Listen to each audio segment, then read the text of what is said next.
Hello, listeners, and welcome to yet another episode of the Nigeria Football Weekly podcast. Me, your host, Olayinka. I know it's been a while. I needed to take a break after the disappointment of World Cup qualifiers against Ghana. So as everybody knows, Nigeria will not be in the World Cup, but we have to keep moving. There's still a lot of Nigerian talent all over Europe, and it's my duty to bring you what's happening with their club careers and highlight any potential stars that are on the way.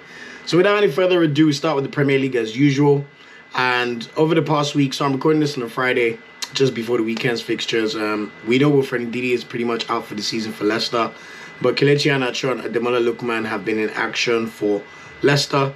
Unfortunately, Leicester have not been doing that well recently. They're still ninth in the Premier League, but on Sunday they lost Newcastle 2-1 following a Bruno Guimaraes double. He scored a last-minute goal, although Lookman scored Leicester's goal, which was his sixth goal of the season.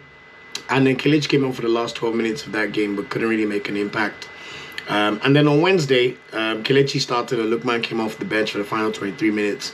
And yet again, they considered a last-minute goal to Everton to draw 1-1. So Leicester needs to sort out what's happening in the last minute of games at the moment.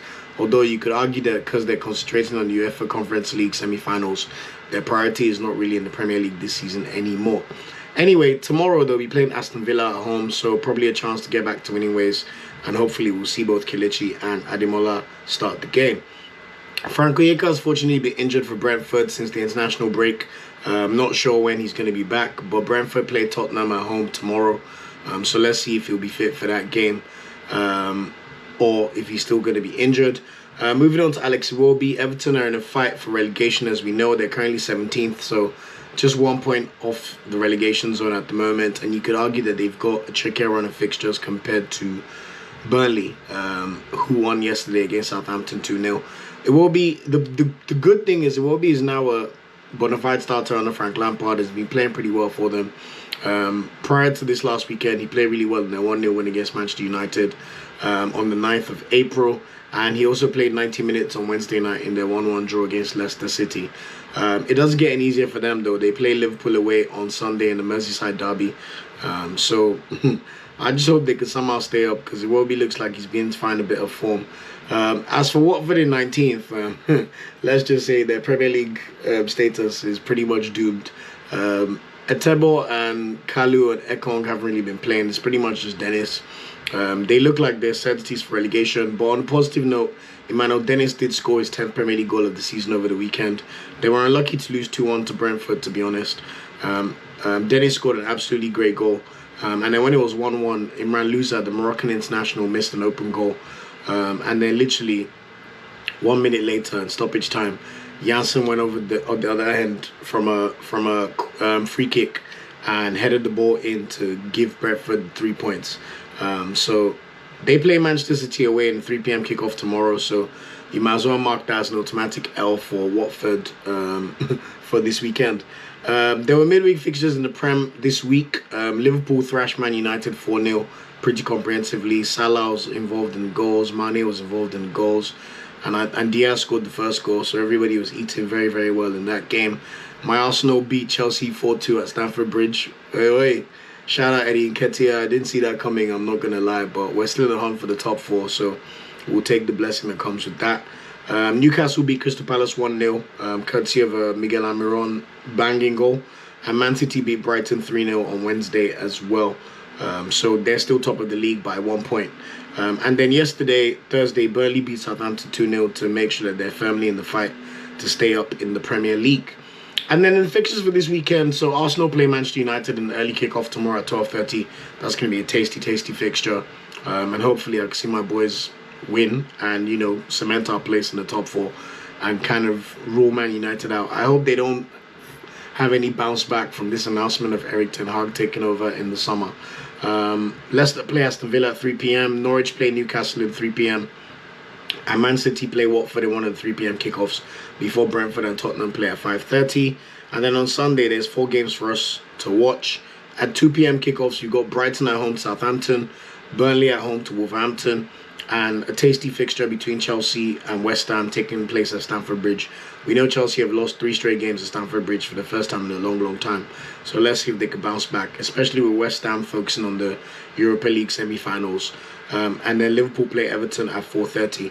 And then on Monday, Crystal Palace and Leeds United will round off the weekend fixtures in an 8 p.m. kickoff. And then the only midweek game taking place next week will be Manchester United and Chelsea, which will take place on Thursday, April 28th.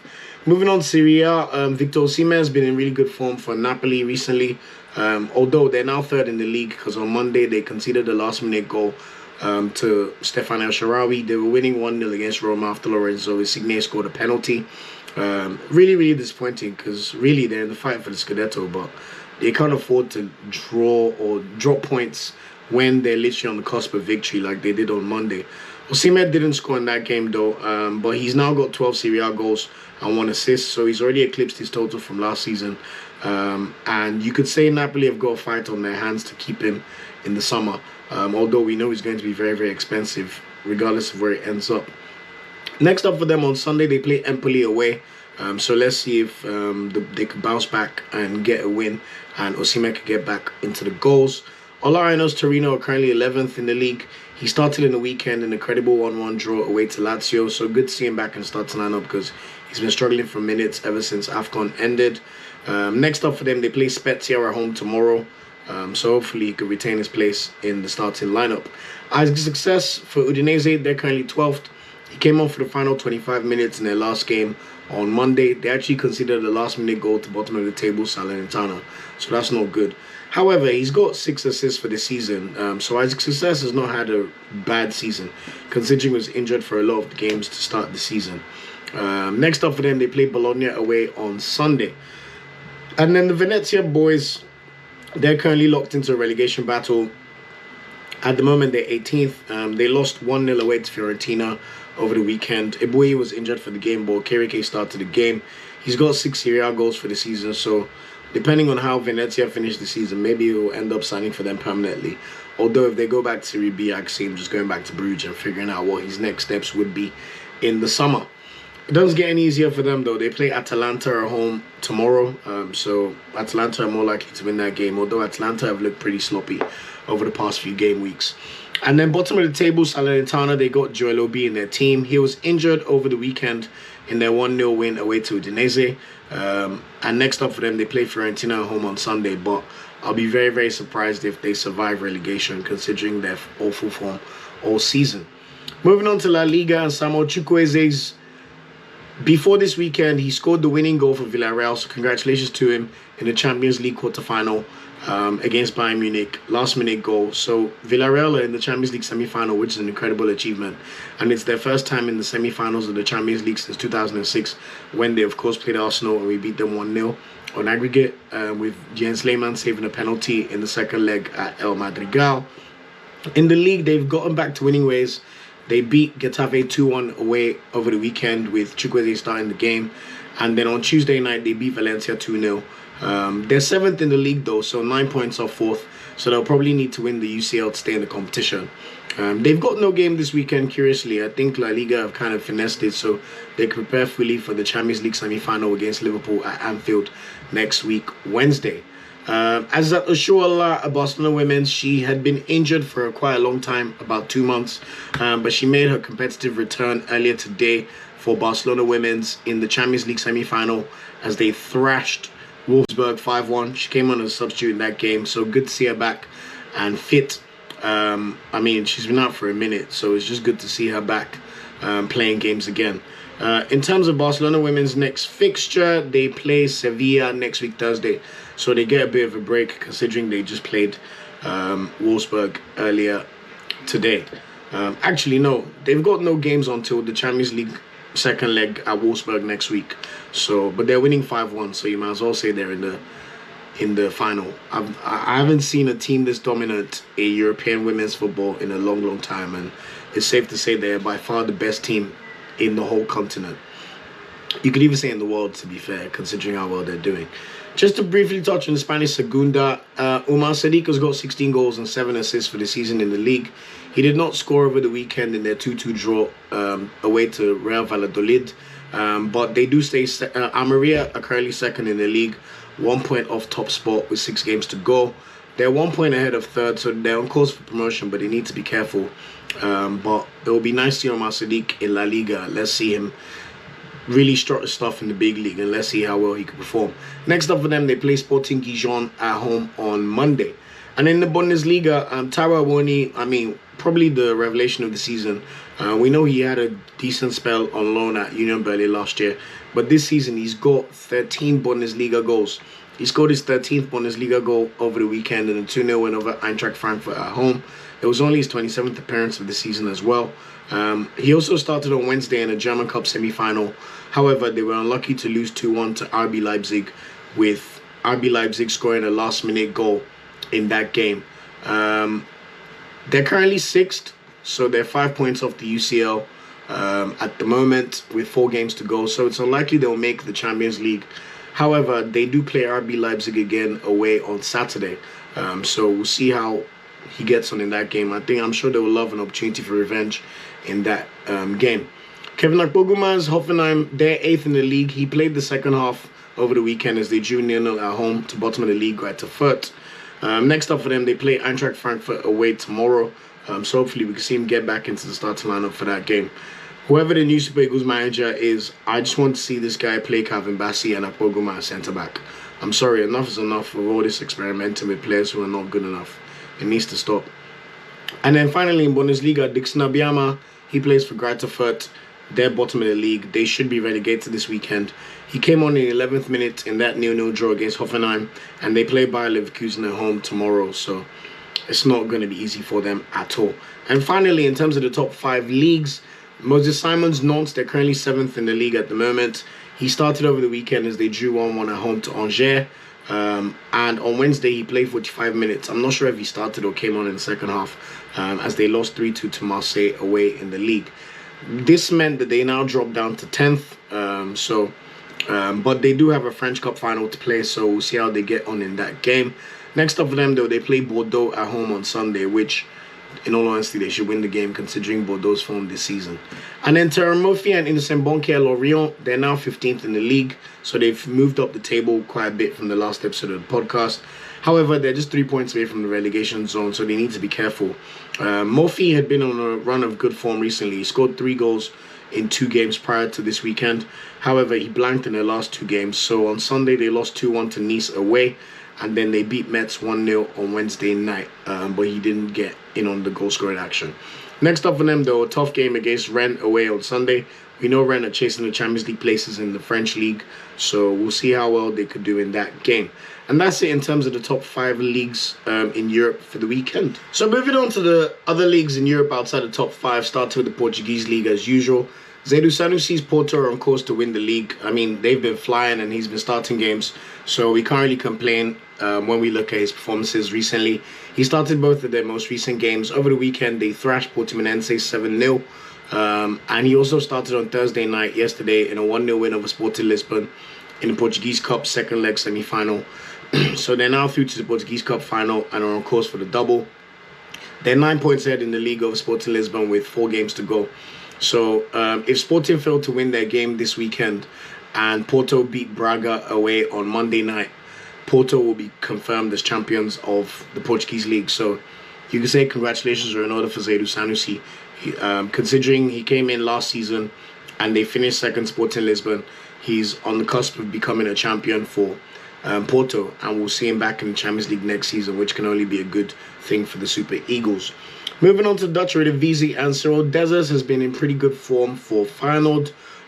Their last game was a Conference League semi-final game last week, Thursday.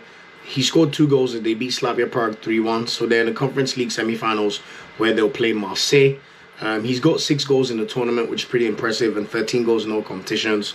Considering he hasn't been starting a lot of their games initially for the first few months of the season, you could say he's done really, really well. And realistically, he should be getting called up to the national team. Next up for them, though, they play Utrecht at home on Sunday. So let's see if he starts the game and if he get back and if he get on the score sheet. Maracau Sparta Rotterdam. Last weekend, they lost 3-0 to Fortuna Sittard, who they sit 2 points above in the relegation zone. However, on Tuesday, Maduka Okoye redeemed himself. They beat Vitesse 1-0 away. Maduka Okoye made 8 saves, and he also saved the penalty to help them climb out of the relegation zone. However, they are currently playing their Friday night game, and they have lost the game 2-0 to Twente away. You could say Maduka Okoye is probably looking forward to leaving the team. Twente did have 7 shots on target, so Maduka made 5 saves. And Sparta Rotterdam are dangerously close to being relegated, but hopefully they can survive and Maduka could play his part in keeping them away from the relegation zone between now and the end of the season. Moving on to the Belgian League, and at this stage of the season, the Belgian League divides into 2. So the top 6 teams, the top 4 teams, first to 4th, go into a championship round and play each other, and then 5th to 8th play in what they call the Conference League group and play each other for the rest of the season. So Royal Antwerp finished 3rd in the regular season, so they're going to be in action this Sunday away to Club Brugge and the start of the championship round of the league for the final 6 games of the season. Their last game over the previous weekend, he did start the game in a 1-1 draw against Club Brugge. For the life of me, I don't understand why Alassane Youssouf's not been called up to the national team. Whoever the new manager is, I think that's the first thing he needs to rectify and call up this young boy, man. He's 21 and he's doing great things in the Belgian league. Speaking of Polonaciu's Genk, last season they were in the championship round, but this season they've had a terrible season in the league. They're 8th, but Polonaciu still has 19 goals for the season, 3rd top scorer in the league, but they will be competing in the Conference League round between now and the end of the Belgian season. So they play Ghent away on Saturday in the start of their own league, which consists of the 5th to 8th place teams in the regular season. In the Scottish Premiership, initially we saw Rangers progress to the Europa League semi-final, which is an incredible achievement. So they beat Braga 3-1 at home. They had to score their 3rd goal in extra time because they lost the first leg 2-1, and then they won the first 90-minute stage of the second leg 2-1. So it was 3-3 on aggregate, and then Kimaru scored a goal to make it 3-1. Aribo started the game, all games to be fair, as he tends to do. Same with Bassi. Bassi starts all their games right now. So those two are pretty much certified. Over the weekend, they also beat Celtic 2-1 in Scottish Cup semi-final after extra time. So good for them to get some measure of revenge over Celtic, who they lost to about 2-3 weeks ago in the league. And Celtic are looking likely to win the league. It's a shame because whoever finishes first in the Scottish League is likely to get automatic promotion to the Champions League for the first time in a long, long time. And it looks more than likely that it will be Celtic. You could say Steven Gerrard leaving them halfway through the season has contributed to that, but you never know. They may win the Europa League and qualify for the Champions League. Anyway, next up for them, they play Motherwell away on Saturday, and then they'll be in action in the Europa League semi-final, where they will be playing RB Leipzig, who are probably the favourites to win the Europa League. But hey, they beat Borussia Dortmund and Braga, so you just never know. In the Turkish league, we're also on the cusp of seeing another Nigerian win the league title. Anthony Arkeme's Trabzonspor have been flying. He got an assist in a 1-0 win of Kayserispor at home on Tuesday in the Turkish Cup semi-final. And he also started in a 1-1 draw against Ahmed Musa's Karagümrük over the weekend. He's now got double figures for both goals and assists in the league. So he's got 11 goals and 10 assists, which is an incredible achievement. You have to say he must be in the running for player of the season. Next up for them, they play Adana Demirspor away on Saturday. And if they win that game, they will need just 1 point from their final 4 games to win the league and go back to the Champions League. So looking forward to seeing Anthony Rakeme win the league title. Congratulations are in order. And also seeing him back in the Champions League. Bright Osai Samos Fenerbahce, they are now 2nd in the league. They've won 5 straight games. Their last game, they won Göztepe 2-0 at home over the weekend. And next up for them, they play Rizespor away tonight. So that game is currently going on, I must say. Let me see if I can get the score of that. Well, it's ended and they actually thrashed Rizespor 6-0. So fair play to them. Osai Samo started the game again. He's kind of turned into a bit of a right wing back / right back for Fenerbahce, which is interesting considering he was signed as a right winger. But hey, as long as your starting games are doing well, I'm sure nobody will complain.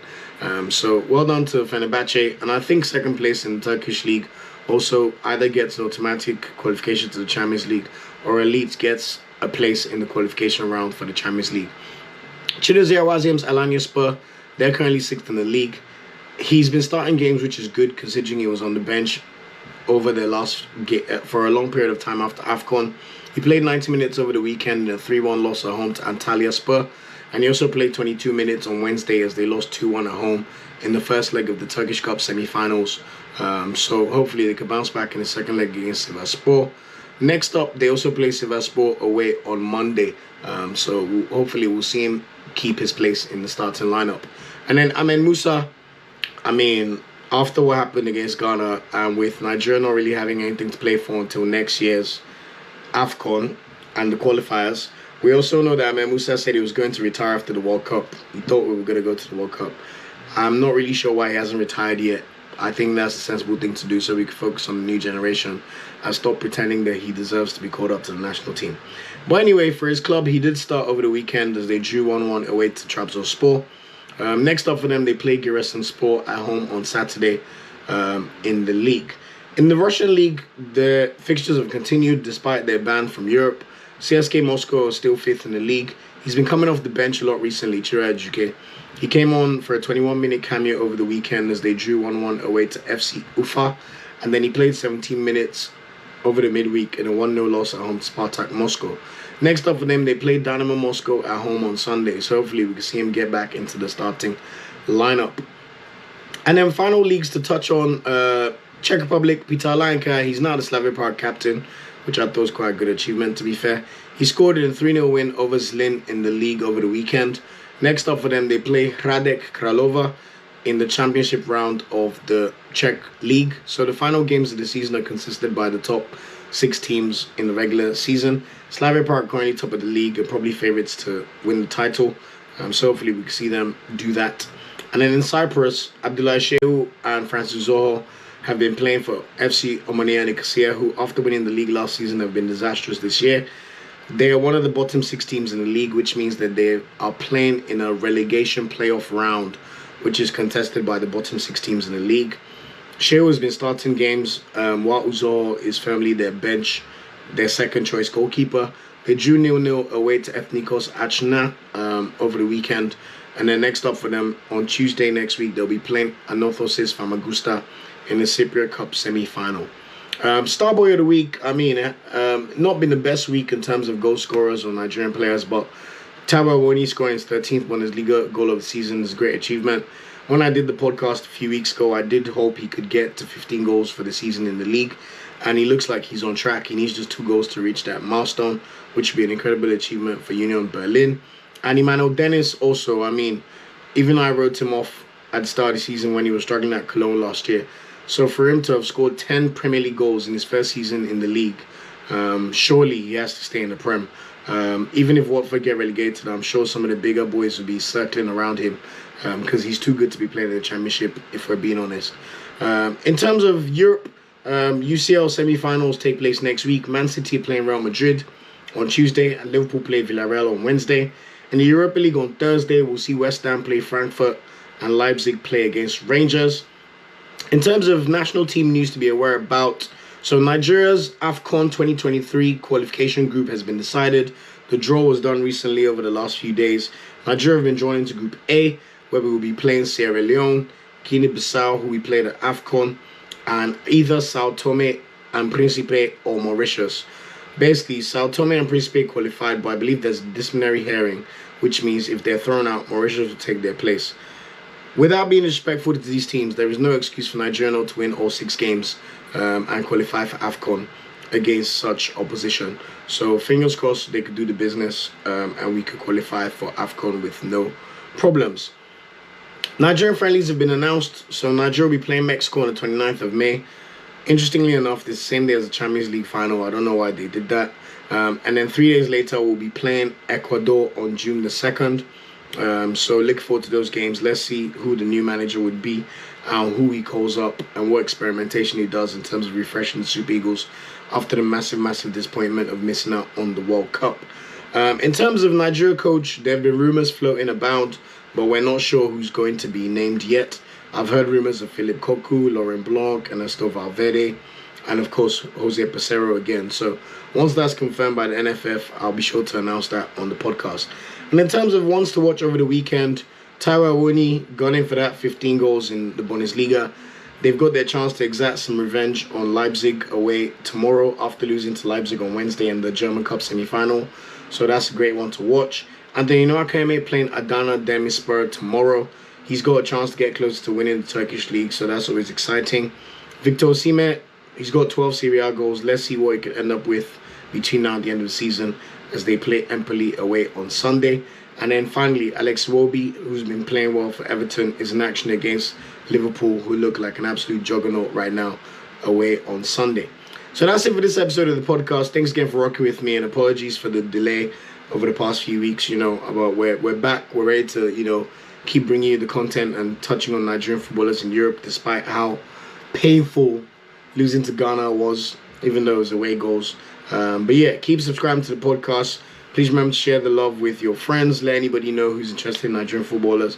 We know it's probably at an all-time low after AFCON, but we've got to keep the content coming. We've got good players. We just need to rise up and actually do what we need to do. So yeah, keep following us on our social media channels at NFWPOD on Twitter, at Nigerian Football Weekly on Instagram, Facebook.com/Nigerian Football Weekly, and YouTube channels, of course, Nigerian Football Weekly.